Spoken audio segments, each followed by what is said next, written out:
Welcome back, readers. All right, yesterday we were reading and it was so cool because the mystery teacher was actually named Mr. E.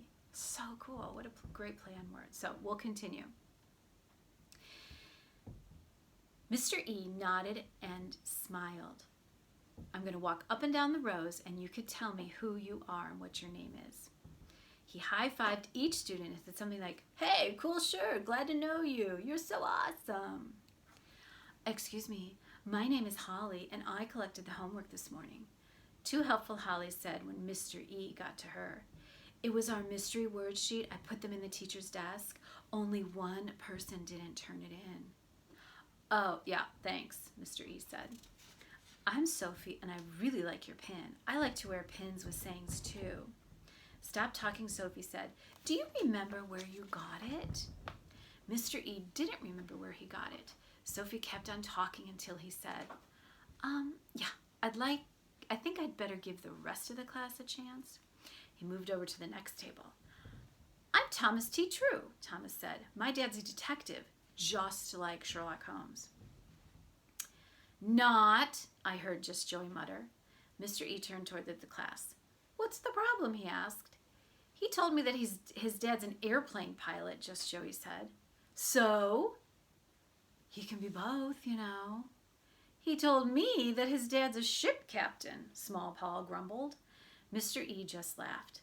"Sounds like your dad is pretty talented." And then he moved on again. When he got to my side of the room, he finally noticed Og and me. "Whoa, these are some funny-looking students." I heard some giggles, but I wasn't laughing. I could see how you might call Og funny-looking, but not a handsome, golden hamster like me. Mr. E leaned in and looked right at me. "What's its name?" "Humphrey," I squeaked loudly, "and I'm not an it." "Whoa," he said again. "I think he's talking. What is he, like a rat?" It was clear that this teacher didn't do his homework when it came to animals. Imagine mistaking me for a rat. Luckily, my friends all shouted at the same time, "He's a hamster. His name is Humphrey." Mr. E said, "Cool." Then he turned to Og.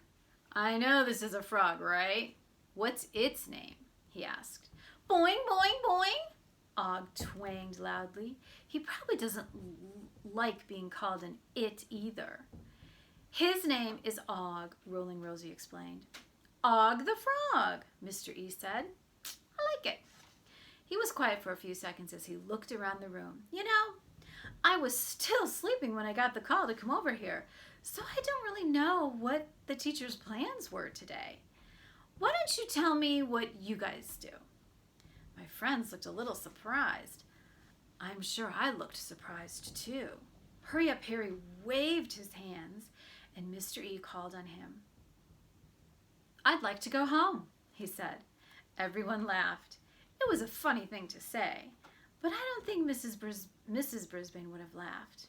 "Yeah, I understand," Mr. E said, "but I don't think that's going to happen. Hey, I know. Why don't we sing a song to help me remember your names?" Everybody seemed to like the idea of a song. I was amazed at what happened next. Mr. E pointed at a student. The student stood up and said his name, and then the teacher made a little rhyming song with the name.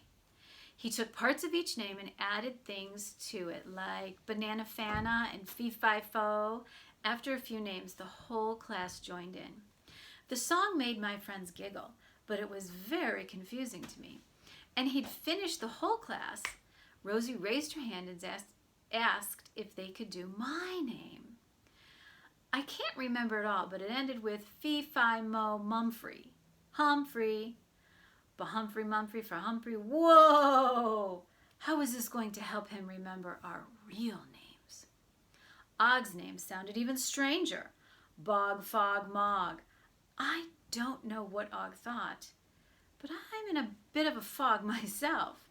I was still thinking about Humphrey and Mog when the bell rang for recess. As soon as my classmates were gone, Mr. E picked up his big sack and looked inside. Let's see, he mumbled. What should we do next? I don't know, maybe this. Then he glanced over at Og and me and chuckled. I don't know why I'm talking out loud when I know you can't understand me. Og piped up first. Boing, boing! You are wrong, wrong, wrong, I squeaked, wishing with all my might that Mr. E could understand me. He didn't notice. He was too busy rummaging around in that big cloth sack. Suddenly he stopped and smiled. Oh, I've got it! That's all he said. I thought I'd pretty well figure out humans in my time as a classroom hamster so far, but Mr. E was a real mystery to me. And we'll stop there, boys and girls.